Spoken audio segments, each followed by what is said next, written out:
ഞാൻ മസ്താനി AK അൻവറ സുൽത്താന. എന്റെ ജീവിതത്തിൽ ഞാൻ എടുത്ത ഏറ്റവും വലിയ മണ്ടത്തരായിരുന്നു. അല്ലെ, ഞാൻ എടുത്ത മണ്ടത്തരായിരുന്നു. കാരണം ബിഗ് ബോസിൽ നമ്മൾ നോർമലി പോകുമ്പോൾ ഒരാൾക്ക് കിട്ടുന്നത് ഫെയിമും ക്യാഷും ആണ്. ആക്ച്വലി ഇത് രണ്ടിനും വേണ്ടിയിട്ടാണ് കൂടുതൽ മെജോറിറ്റി ആളുകളും പോയിക്കൊണ്ടിരുന്നത്. പക്ഷെ എനിക്ക് അത് വെച്ചിട്ട് എനിക്ക് പോകണ്ടായിരുന്നു. പിന്നെ എന്തിനു ഞാൻ പോയിന്ന് വെച്ചാൽ എനിക്കറിയില്ല. നമുക്ക് നേരം കിട്ട നേരത്തെ ഓരോ ബുദ്ധിമോശം തോന്നുമല്ലോ. ഫൈനലി മസ്താനി മാളത്തിൽ നിന്ന് ഇറങ്ങിയിരിക്കുകയാണ്. ബിഗ് ബോസ് വേദിയിൽ വെച്ച് ഒരാൾ എവിറ്റഡ് എന്ന് പറയുമ്പോൾ നല്ല കയ്യടിയോടുകൂടി ജനങ്ങൾ സന്തോഷിച്ചിറക്കി വിട്ട് അത് കഴിഞ്ഞ് എയർപോർട്ടിൽ വന്നിട്ട് ക്യാമറാമാൻമാരുടെ ചോദ്യത്തിന് എനിക്കൊരു മീഡിയക്കാരെയും പേടിയില്ല, എല്ലാവരെയും ഞാൻ കാണും, എല്ലാവരോടും എല്ലാം പറയുന്നൊക്കെ പറഞ്ഞ് ഇറങ്ങി വന്ന മസ്താനീനെ ഇപ്പോൾ 2 എവിഷൻ കഴിഞ്ഞിട്ട് പോലും നമ്മളുടെ മുമ്പിൽ കണ്ടിട്ടില്ല. പൊതുവെ ഇറങ്ങിയതിന് ശേഷം ഇപ്പോൾ രണ ഫാത്തിമയ്ക്ക് ആണെങ്കിലും ഡെയിലി വീഡിയോസ് ഇട്ട് നിറയ്ക്കുന്ന സമയത്ത് വേർ ഈസ് മസ്താനി എന്ന് ചോദിച്ചെങ്കിലും ഫൈനലി മസ്താനിയുടെ സൈഡ് ഷെയർ ചെയ്തുകൊണ്ട് ആൾ ആളുടെ യൂട്യൂബ് ചാനലിൽ വന്നു. കാരണം ബാക്കി ഏതെങ്കിലും യൂട്യൂബ് ചാനലിൽ പോയിട്ടുണ്ടെങ്കിൽ അന്ന് ബിഗ് ബോസ് കഴിഞ്ഞ് ഇറങ്ങിയ പാടെ ഏഷ്യാനെറ്റിന് കൊടുത്ത ഇൻ്റർവ്യൂ പോലെ വലിച്ച് കീറി മുറുകില്ലേ. അതുകൊണ്ട് തനിക്കിഷ്ടമുള്ള ചോദ്യങ്ങൾ മാത്രം ചോദിച്ച് തന്നെ നല്ല രീതിയിൽ ഇങ്ങനെ പോളിഷ് അടിക്കുന്ന രീതിയിൽ ഒരു ഇൻ്റർവ്യൂ കൊടുക്കാൻ സ്വന്തം ചാനലിൽ വന്നു. ഒരു ദിവസം കൊണ്ട് തന്നെ 145K കയറിയിട്ടുണ്ട്. മേ ബി അതിൻ്റെ അബവ് ഉണ്ടാവും. എൻ്റെ ജീവിതത്തിൽ ഞാൻ എടുത്ത ഏറ്റവും വലിയ മണ്ടത്തരം ആ ലൈവ് കണ്ട് ഉമ്മ കരഞ്ഞു എന്നൊക്കെ പറഞ്ഞ് തംബ്നെയിലൊക്കെ ക്രിയേറ്റ് ചെയ്തിട്ടാണ് ആളിപ്പോൾ വന്നിരിക്കുന്നത്. അപ്പോൾ ഇൻ്റർവ്യൂവിൽ കുറേ കാര്യങ്ങൾ പറഞ്ഞിട്ടുണ്ട്. അതിന് മുമ്പ് ആളൊരു പോസ്റ്റ് ഇവിടെ ഷെയർ ചെയ്തിട്ടുണ്ട്. ഞാൻ ജസ്റ്റ് വായിച്ചു തരാം. ഹലോ, എനിക്കറിയാം ഇപ്പോൾ എല്ലാവർക്കും എന്നോട് ദേഷ്യവും വെറുപ്പുമാണെന്ന്. അതെയാണ്. എനിക്ക് പറയാനുള്ളതൊന്നും നിങ്ങൾക്ക് കേൾക്കാനും താല്പര്യമില്ല, കേൾക്കാൻ താല്പര്യമുണ്ട്. പക്ഷേ എനിക്ക് എൻ്റെ സൈഡ് പറയണം. ഇത്ര ദിവസം എല്ലാ ട്രോൾസും പേഴ്സണൽ അലിഗേഷൻസും ഞാൻ കണ്ടു. ട്രോൾസ് അല്ല, താങ്കൾ ചെയ്ത കാര്യങ്ങൾ തന്നെയാണ് പറഞ്ഞത്. സൈബർ ബുള്ളിങ് എല്ലാം ഞാൻ സഹിക്കണം. അവൻ ചെയ്തതിൻ്റെ ബാക്കിയാണ് കിട്ടിക്കൊണ്ടിരിക്കുന്നത്. പക്ഷേ ഇനിയെങ്കിലും ഞാൻ സംസാരിച്ചില്ലെങ്കിൽ ശരിയാവില്ലെന്ന് തോന്നി. നിങ്ങളൊക്കെ പറയുന്നത് പോലെ എൻ്റെ ഗെയിം നെഗറ്റീവ് ആയിരുന്നു. അതുകൊണ്ടാണ് നിങ്ങൾ എന്നെ എവിക്റ്റ് ആക്കിയതും. അത് ഞാൻ അക്സെപ്റ്റ് ചെയ്യുന്നു. എൻ്റെ തെറ്റുകൾ എനിക്ക് മനസ്സിലായി, ഞാൻ അത് അംഗീകരിക്കുന്നു. ഇതിനപ്പുറം എനിക്ക് ഒന്നിനോടും പ്രതികരിക്കാനില്ല. ഗുഡ്. നിങ്ങൾ പെട്ടെന്നൊന്നും നിങ്ങളുടെ തെറ്റ് മനസ്സിലാക്കുമെന്ന് എനിക്ക് പേഴ്സണലി തോന്നിയിട്ടില്ല. കാരണം ഇറങ്ങി വന്ന സമയത്തുള്ള അഹങ്കാരം കണ്ടപ്പം. പക്ഷെ ലേറ്റർ ഓൺ ഫോണൊക്കെ എടുത്ത് നോക്കിയപ്പോൾ മനസ്സിലായി നല്ല രീതിയിൽ നാറിയിട്ടുണ്ട്. അപ്പം അതിൻ്റെ ഭാഗമായി തെറ്റൊക്കെ അക്സെപ്റ്റ് ചെയ്തിട്ടാണ് വന്നത്. നിങ്ങൾക്ക് ഇവിടെ ആ വീഡിയോ കാണാം കേട്ടോ, അതിൻ്റെ താഴോട്ടുള്ള പോസ്റ്റ് കാണണമെങ്കിൽ. അപ്പം നമുക്ക് എന്തായാലും ആ വീഡിയോയിൽ പ്രധാനമായി പറയുന്ന കുറച്ച് ഭാഗങ്ങളൊന്ന് നോക്കാം. ആൻഡ് വീഡിയോൻ്റെ സ്റ്റാർട്ടിങ്ങിലിട്ട പീസിൽ പറയുന്നത് ബിഗ് ബോസ് ഷോയിൽ പോവുക എന്ന് പറയുന്നത് ഞാൻ തീരുമാനം എടുത്തത് തെറ്റായി. അതെല്ലാവർക്കും തെറ്റൊന്നുമല്ല. ഈവൻ ഒരു 100 സിനിമയിൽ അഭിനയിച്ചിട്ട് പോലും കിട്ടാത്തൊരു ഫെയിമാണ് ബിഗ് ബോസ് എന്ന് പറയുന്ന ഒരു ഷോയിൽ ഒരാൾ പോയാൽ കിട്ടുന്നത്. അതുകൊണ്ട് തന്നെ എത്രയോ ആൾക്കാർക്ക് ഇത് യൂസ്ഫുൾ ആണ്. നല്ല രീതിയിൽ നല്ല വൃത്തിയിൽ അവനവൻ്റെ സ്റ്റാൻഡേർഡ് വെച്ച് ഗെയിം കളിക്കുന്ന ആൾക്കാർക്ക് ഇപ്പോഴും ജനങ്ങളുടെ അക്സെപ്റ്റൻസ് ഉണ്ട്, ഇപ്പോഴും ജനങ്ങളുടെ കയ്യടിയുണ്ട്, ഇപ്പോഴും ജനങ്ങളുടെ സ്നേഹമുണ്ട്. അതിൽ കയറി നെഗറ്റീവ് റോളിൽ നിന്ന് ഓപ്പോസിറ്റുള്ള വ്യക്തിനെ വളരെ മോശമായ രീതിയിൽ പെരുമാറി മോശമായ ഗെയിം കളിക്കുന്ന ആൾക്കാരെ സംബന്ധിച്ച് ഇതൊരു ബാഡ് ഷോയാണ്. ഓക്കെ, അല്ലെങ്കിൽ ഞാൻ എടുത്തൊരു തീരുമാനം തെറ്റാണ്. നന്നായി കളിച്ചിട്ടുണ്ടെ മസ്താനി തീരുമാനം എപ്പോഴും ശരിയായേനെ. നമ്മളുടെ കളീന്റെ പ്രശ്നമാണ് കേട്ടോ ഇത്. എന്റെ അരഗൻസ്, എന്റെ ദേഷ്യം, എന്റെ നെഗറ്റീവ് സൈഡാണ് കൂടുതലും വന്നത്. 14 എപ്പിസോഡ്സിലും ലൈവിലാണെങ്കിലും വന്നത്.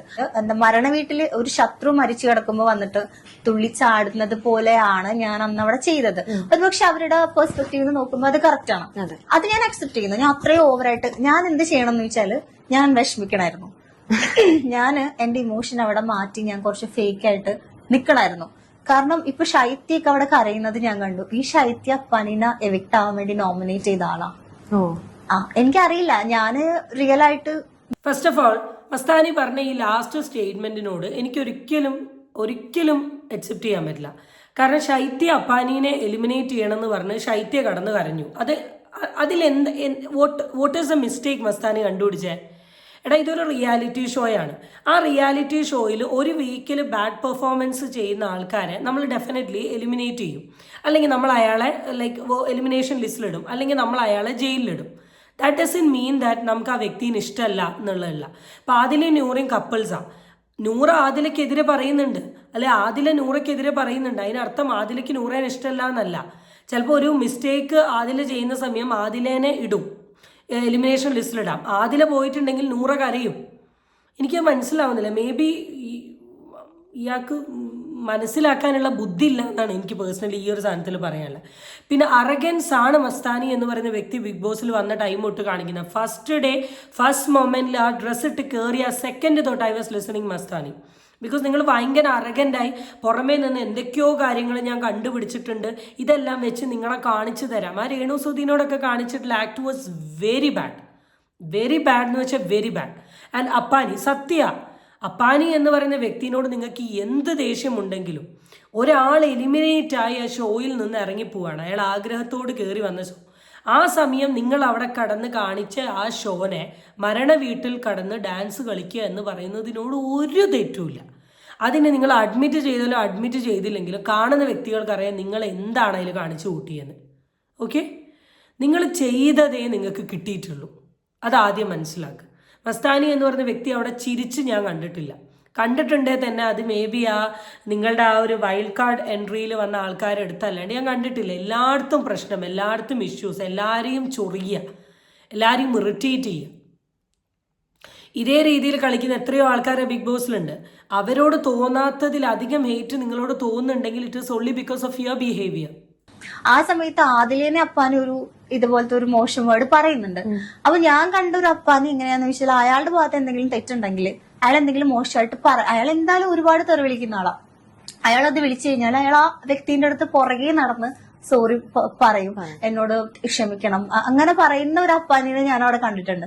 പക്ഷെ എന്റെ കാര്യത്തിൽ അങ്ങനെ പറഞ്ഞില്ല എന്ന് മാത്രമല്ല, ഞാൻ പോകുമ്പോഴും വരുമ്പോഴൊക്കെ കിട്ടുന്ന സമയം ട്രിഗർ ചെയ്യുക, ഓരോ കമന്റ് അടിക്കുക. കണ്ടിട്ടുണ്ടാവും, ലൈവ് വന്നിട്ടുണ്ടോന്ന് എനിക്കറിയില്ല. നമ്മള് വാഷ്റൂമിലേക്ക് പോകുന്ന അവിടെ കുറെ ബീൻ ബാഗ്സ് ഉജാലയുടെ അതിന്റെ അവിടെ ഇരിക്കുക, എന്നിട്ട് ഇങ്ങനെ ഓരോ എന്തൊക്കെയോ നമ്മളിങ്ങനെ ചൊറിഞ്ഞുകൊണ്ടിരിക്കും. അപ്പൊ മസ്താനി മനസ്സിലാക്കിയ എന്താന്ന് വെച്ചാൽ മസ്താനിന്റെ ഏറ്റവും വലിയൊരു ബ്രേക്ക് സംഭവിച്ചത് അപ്പാനീന്റെ ഒരു വിഷയത്തിലാണ് എന്നാണ് മസ്താനി കരുതിയിട്ടുള്ളത്. മസ്താനി എന്ന് പറയുന്ന വ്യക്തി ആ 14 ദിവസം ബിഗ് ബോസിൽ കാണിച്ച കാര്യങ്ങളിലാണ് മെയിൻ ഒരു പ്രശ്നം വന്നിട്ടുള്ളത്. അപ്പാനീൻ്റെ വലിയൊരു പ്രശ്നം തന്നെയാണ്. അപ്പാനീൻ്റെ പ്രശ്നമല്ല എന്നല്ല ഞാൻ പറഞ്ഞത്. അപ്പാനീൻ്റെ ഒറ്റൊരു വിഷയത്തിൻ്റെ പേരിൽ മസ്താനിക്ക് ഇത്ര ഹീറ്റ് വന്നു എന്ന് കരുതണ്ട. നിങ്ങൾ ഫസ്റ്റ് ടു ദി എൻഡ് വരെ എന്താണോ ആ ഷോയിൽ കാണിച്ചിട്ടുള്ളത് അതിൻ്റെ റിഫ്ലക്ഷനാണ് നിങ്ങൾക്ക് ഈ എലിമിനേഷനിൽ വന്ന് കിട്ടിയിട്ടുള്ളത്. ഇനി അപ്പാനീൻ്റെ ഒരു സാധനം, അപ്പാനി എന്ന് പറയുന്ന ഒരു വ്യക്തിനെ ഞാൻ കണ്ടിട്ടുണ്ട്. അനുമോൾ അത്രയും വൃത്തികെട്ട കാര്യങ്ങൾ പറഞ്ഞിട്ട് വരെ അനുമോളുടെ നേരെ ചെന്ന് കെട്ടിപ്പിടിച്ച് ആ വിഷയം സോൾവ് ചെയ്യാൻ ശ്രമിച്ചിട്ടുള്ള ഒരു വ്യക്തി തന്നെയാണ് അപ്പാനി. ആ വ്യക്തി നിങ്ങളുടെ അടുത്ത് വരുന്നില്ല എന്നാണല്ലോ നിങ്ങൾ പറഞ്ഞത്. It is because of your character. ഒരു വിഷയം ഉണ്ടാകുന്ന സമയത്ത് നമ്മൾ ആ വ്യക്തിൻ്റെ അടുത്ത് സോറി പറയണമെന്നും സോൾവ് ചെയ്യണമെന്നും നമുക്ക് തോന്നുക നമ്മൾ ആ വ്യക്തിനോട് ചെയ്തത് തെറ്റാണെന്ന് നമ്മളുടെ മൈൻഡിന് തോന്നുമ്പോഴാണ്. ആ തോന്നാത്തിടത്തോളം കാലം ഒരു വ്യക്തി പോലും മറ്റേ വ്യക്തിയുടെ അടുത്ത് വന്ന് സോറി പറയാൻ പോകുന്നില്ല. ഇവിടെ മേ ബി അപ്പാനി എന്ന് പറയുന്ന വ്യക്തിക്ക് മേ ബി മസ്താനിയോട് പറഞ്ഞൊരു കാര്യം അന്നേരത്തെ ഒരു ഇമോഷൻ്റെ പുറത്ത് പറഞ്ഞൊരു സാധനം അത് സോറി പറയേണ്ടതാന്ന് തോന്നിയിട്ടുണ്ടാവില്ല. പിന്നെ സോറി എന്ന് പറയുന്ന സാധനം നമ്മൾ മറ്റൊരാളുടെ അടുത്ത് നിന്ന് ചോദിച്ച് വാങ്ങിയിട്ടൊരു കാര്യമല്ല. അയാൾക്ക് സ്വന്തമായി തോന്നി അയാൾ തരുമ്പോഴേ അതിനൊരു ആത്മാർത്ഥത ഉണ്ടാവും. അപ്പം അതുകൊണ്ട് തന്നെ ഇനിയിപ്പോൾ അവിടെ വന്ന് പറഞ്ഞ് ഒരു വിഷയം ഉണ്ടാക്കി, അല്ലെ ഇതിൽ തന്നെ പറയുന്നുണ്ട് ലാലേട്ടൻ വരുന്ന എപ്പിസോഡിൽ ഞാൻ പറഞ്ഞ് ഒരു ഇതാക്കാൻ നിൽക്കുമായിരുന്നു, അപ്പോഴേക്കാണ് എലിമിനേറ്റ് ചെയ്തത്. എന്തായാലും മസ്താനി ഈ ബിഗ് ബോസ് ഷോയിൽ പിടിച്ച റൂട്ട് തെറ്റിപ്പോയാണ്, വഴി മാറിപ്പോയി. അത് മനസ്സിലാക്കുക, അത് അക്സെപ്റ്റ് ചെയ്യുക, ഫ്രണ്ടോട് നല്ല രീതിയിൽ പോവുക, അത്രയേ ഉള്ളൂ. അല്ലാണ്ട് ഈ ചെയ്ത കാര്യത്തിന് എത്രയൊക്കെ ന്യായീകരിക്കാൻ ശ്രമിച്ചാലും വീണ്ടും വീണ്ടും ആൾക്കാർ പല കൗണ്ടർ ക്വസ്റ്റ്യൻസ് ചോദിക്കുകയുള്ളൂ.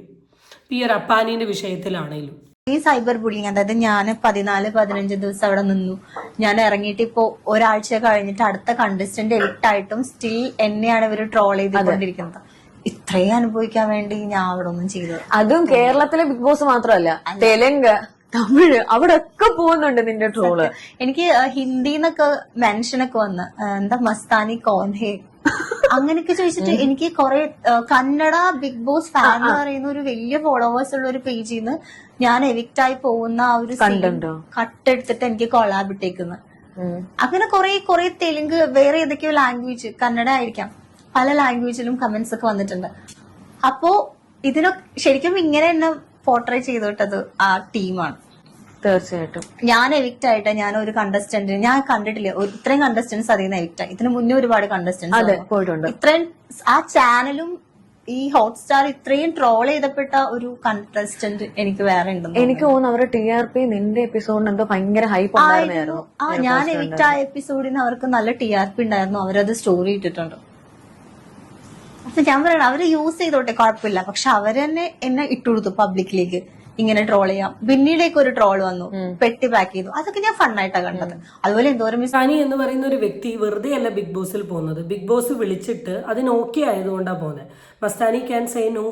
ഇപ്പൊ ഈവൻ എനിക്കറിയുന്ന കൃഷ്ണകുമാറിന്റെ മക്കൾ ആരൊക്കെയൊക്കെയോ ബിഗ് ബോസിന് വിളിച്ചിട്ട് അവർ പോയിട്ടില്ല. അപ്പൊ if you are not interested പോകേണ്ട ആവശ്യം ഉണ്ടായിരുന്നില്ല. അവിടെ പോകുന്ന സമയത്തും നിങ്ങൾ ആ പെർട്ടിക്കുലർ ഷോയിൽ നിൽക്കുന്നതിന് നിങ്ങൾക്ക് പേയ്മെന്റ് കിട്ടുന്നുണ്ട്, വെറുതെ കൊണ്ടുപോയി നിർത്തുകയല്ല. അപ്പോൾ ഓട്ടോമാറ്റിക്കലി അവരെന്ത് ചെയ്യും? അവർ ആ ഷോയിൽ അവർക്ക് കാണിക്കേണ്ട കാര്യങ്ങൾ അവർ കൊണ്ടുപോയി കാണിക്കും.